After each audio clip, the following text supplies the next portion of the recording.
မင်္ဂလာပါရှင်ဒီမှာကလေဗာလဲမြေရှင်ကမြေကိုဗန်မှာပေါင်ထားလိုက်တဲ့ခါကျတော့ဒီသူ့ရဲ့ဒီအလုတ်ကအဲ့ဒါတစ်ခုခုဖြစ်လိုက်တဲ့ခါကျတော့ဗန်ကနေပြီးတော့သူတို့ရဲ့တတ်မှတ်ရက်အတွင်းမှာချင်းငွေပြန်မဆက်တဲ့ခါကျတော့ချင်းငွေပြန်မဆက်ပေမဲ့သူတို့က notice တော့ပေးလိမ့်မှာပဲအဲ့တော့တစ်ချိန်ပေးနှစ်ချိန်ပေးမရတဲ့အဆုံးတော့သူတို့လေးလံပြစ်လိုက်တယ်နဲ့တူတယ်အဲ့တော့လေးလံပြစ်လိုက်တဲ့ခါကျတော့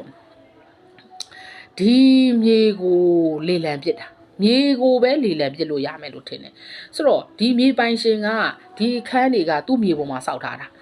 ဆိုတော့လေလံအောင်သွားတဲ့သူကဒီမြေကိုလေလံအောင်သွားတာဒီအခန်းတွေကိုလေလံအောင်သွားတာမဟုတ်အဲ့တော့အခန်းပိုင်ရှင်တွေကိုပေါ်မှာတော့လေလံအောင်ခြင်းမအောင်ခြင်းကအကျိုးသက်ရောက်မှုအနေအများနည်းနည်းလောက်ပဲလို့ရှိမယ်လို့ထင်တယ်အဲ့ဒါကဘာလဲဆိုတော့မြေရှင်ကောင်းပြောင်းသွားတာပေါ့မြေရှင်ပြောင်းသွားတာပေါ့အဲ့အတွက်ဒီအခန်းရှင်တွေက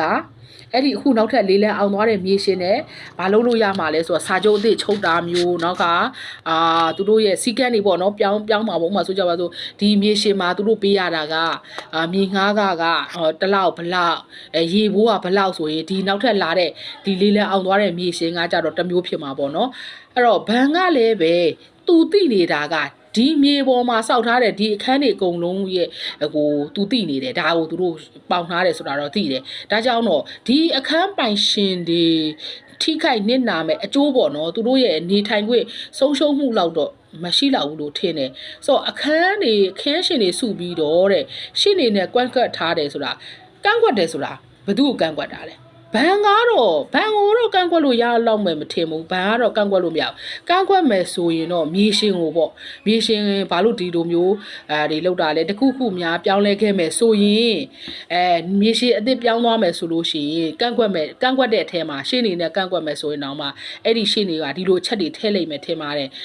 နောက်ထပ်မြေရှင်အစ်စ်ပြောင်းသွားတဲ့ခါမှာလဲကျမတို့ကိုဒီလိုမျိုးပုံမှန်တိုင်းပဲဟဲ့လားဒီခန်းတွေရဲ့ပိုင်ဆိုင်မှုကထိခိုက်နေတာမှုမရှိအောင်ပုံမှန်ပေးချေနေရတဲ့ဒီမြေကွန်ကားတို့ရေကားတို့အတိုင်းပဲယူအောင်အဲ့လိုမျိုးစသဖြင့်အဲ့လိုတစုံတရာ